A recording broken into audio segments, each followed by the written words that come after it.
हाय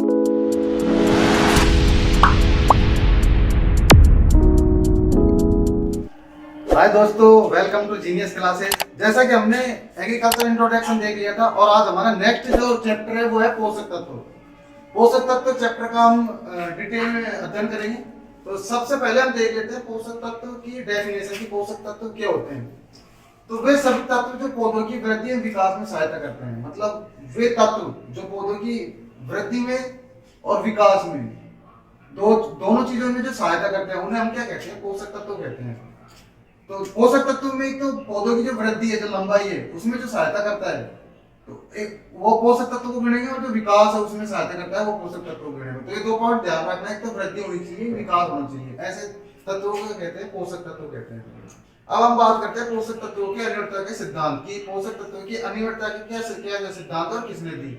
तो पोषक तत्व की अनिवार्यता का सिद्धांत ऑर्नर और स्काउट ने दिया। कब दिया? तो 1939 में ऑर्नर और स्काउट ने दिया पोषक तत्वों की अनिवार्यता का सिद्धांत। और ये सिद्धांत क्या थे उन पे हम चर्चा करते हैं।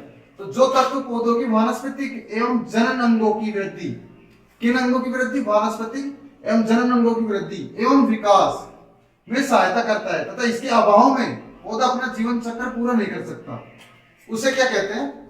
आवश्यक पोषक तत्व कहते हैं। तो जो ऑर्नर व स्काउट ने जो कहा था वो कहा था कि वे पोषक तत्व जो पौधों की वानस्पतिक जनन अंगों और वृद्धि में जो विकास में सहायता करता है, और पौधा उनके बिना, उन पोषक तत्वों के बिना अपना जीवन चक्र पूरा नहीं कर पाता, ऐसे पोषक तत्वों को क्या कहते हैं? तो आवश्यक पोषक तत्व कहते हैं। ये इनका पहला सिद्धांत था। अगर हम दूसरे सिद्धांत की बात करें तो दूसरा सिद्धांत क्या था? तो उस तत्व की कमी को कोई दूसरा पोषक तत्व पूरा नहीं कर पाता। मतलब कि एक पोषक तत्व है, जैसे नाइट्रोजन है, तो नाइट्रोजन की जगह नाइट्रोजन ही प्रयोग करेंगे। नाइट्रोजन को हम पोषक तत्व पादप में डालेंगे तो उसकी कमी और कोई दूसरा पोषक तत्व नहीं डाल पाता। जैसे कि हमने अगर किसी पौधे में नाइट्रोजन की कमी हो गई है, अगर किसी पौधे में नाइट्रोजन की कमी हो जाती है तो उसमें हम नाइट्रोजन ही पोषक तत्व डालेंगे, ना कि फ्लोरीन या फिर मैग्नीशियम नहीं डालेंगे। उसमें नाइट्रोजन ही पोषक तत्व उस कमी को पूरा कर सकता है। तो ये इसका दूसरा सिद्धांत था। अगर हम तीसरे सिद्धांत की बात करें तो वह तत्व जो पौधों की उपापचय क्रिया में एवं ऊर्जा स्थानांतरण में प्रत्यक्ष रूप से भाग लेता है। पौधों की उपापचय क्रिया, कौन सी क्रिया? उपापचय क्रिया और ऊर्जा स्थानांतरण। जैसे ऊर्जा स्थानांतरण एक मतलब कि एक अंग से ऊर्जा दूसरे अंग में स्थानांतरित जो में ऊर्जा खर्च होती है उसमें प्रत्यक्ष रूप से, कौन से रूप से? प्रत्यक्ष रूप से जो भाग लेता है उसे क्या कहते हैं? अनिवार्यता के सिद्धांत। तो ये अनिवार्यता के तीन सिद्धांत दिए। क्वेश्चन ऐसे भी आ सकता है कि ऑर्नर व स्काउट ने अनिवार्यता के पोषक तत्व की अनिवार्यता के कितने सिद्धांत दिए? तो कितने सिद्धांत दिए? 3 सिद्धांत दिए। कौन कौन सा सिद्धांत था? कि वानस्पतिक जनन अंगों का विकास में सहायता करता है और उसके बिना अपना जीवन चक्र पूरा नहीं कर सकता। उस तत्व की कमी का कोई दूसरा पोषक तत्व पूरा नहीं कर सकता, और वह उपापचय क्रिया और ऊर्जा स्थानांतरण में प्रत्यक्ष रूप से भाग लेता है। अब हम बात करते हैं आवश्यक पोषक तत्व कितने होते हैं। तो आवश्यक पोषक तत्व आप सभी जानते हैं 17 आवश्यक पोषक तत्व होते हैं जो पौधों की लंबाई और वृद्धि और विकास में सहायता करते हैं। तो कितने आवश्यक पोषक तत्व होते हैं? कुल 17 होते हैं। कौन कौन से होते हैं? तो सबसे पहले कार्बन होता है, हाइड्रोजन होता है, ऑक्सीजन होता है। ये हमें किससे प्राप्त होते हैं? तो ये हो जाते हैं अपने वातावरण से। इससे हो जाते हैं वातावरण से प्राप्त हो जाते हैं ये पोषक तत्व CHO। अब हम बात करें NPK, मतलब नाइट्रोजन, फास्फोरस और पोटेशियम। ये हो गया NPK, जिन्हें प्राथमिक पोषक तत्व भी कहते हैं। क्या कहते हैं? प्राथमिक पोषक तत्व। प्राथमिक पोषक तत्व। बात करते हैं हम CAMGS, मतलब कि कैल्शियम, मैग्नीशियम और सल्फर। इन्हें क्या कहते हैं? द्वितीय पोषक तत्व। द्वितीय पोषक तत्व।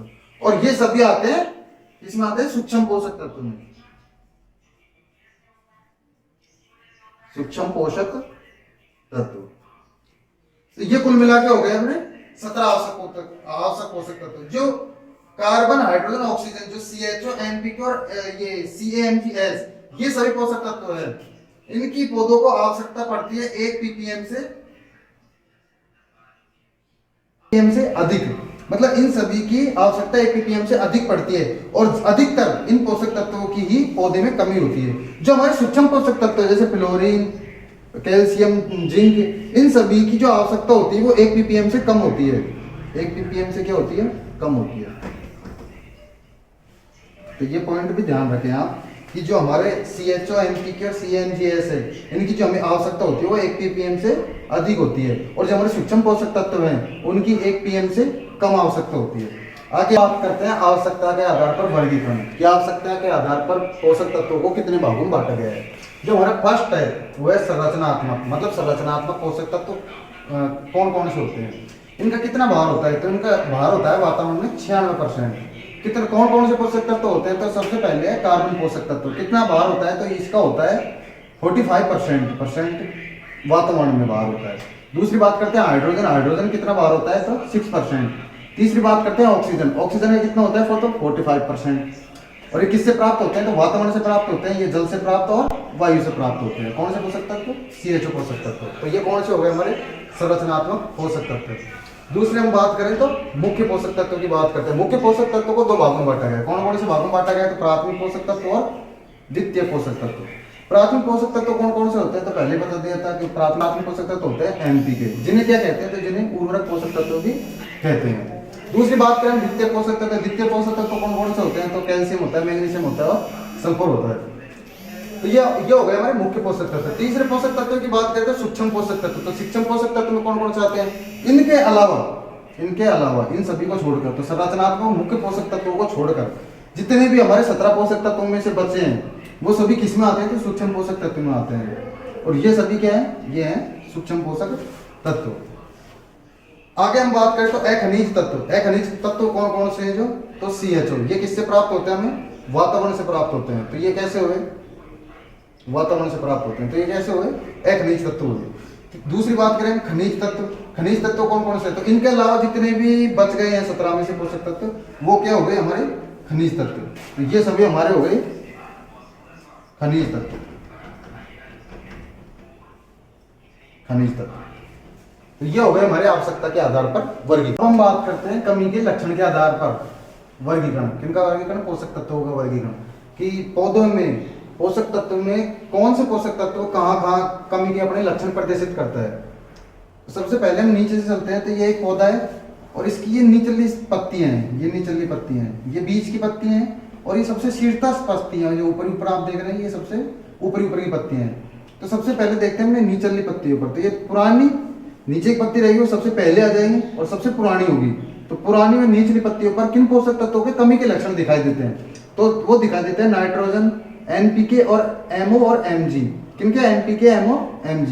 इनके कमी के लक्षण कहाँ दिखाई देंगे, तो निचली पत्तियों पर दिखाई देंगे। ये पत्तियों पर जो पौधों की नीचे की पत्ती होंगी वो हल्की पीली पड़ने लग जाएंगी। वो किसके लक्षण होते हैं, नाइट्रोजन के होते हैं। तो पुरानी और निचली पत्तियों पर किनके लक्षण दिखाई देंगे, तो NPK, Mg, MO के लक्षण दिखाई देंगे पुरानी निचली पत्तियों पर।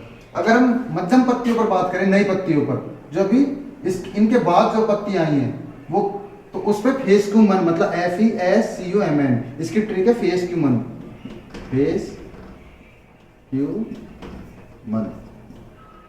तो नई पत्तियों पर किसके लक्षण है सबसे पहले दिखाई देंगे, तो FESCU और MN, फेस क्यूमन के लक्षण हमें पौधों की किन पत्तियों पर दिखाई देंगे, तो नई पत्तियों पर। अगर हम बात करें शीर्षस्थ पत्तियों पर, जो पत्तियां अभी आई हैं ऊपर जो पत्तियां छोटी पत्तियां हैं, शीर्षस्थ कली का जो होती है, उन पे लक्षण किसके दिखाई देंगे, तो कैल्शियम और बोरोन के लक्षण हमें शीर्षस्थ कलिका पर दिखाई देंगे।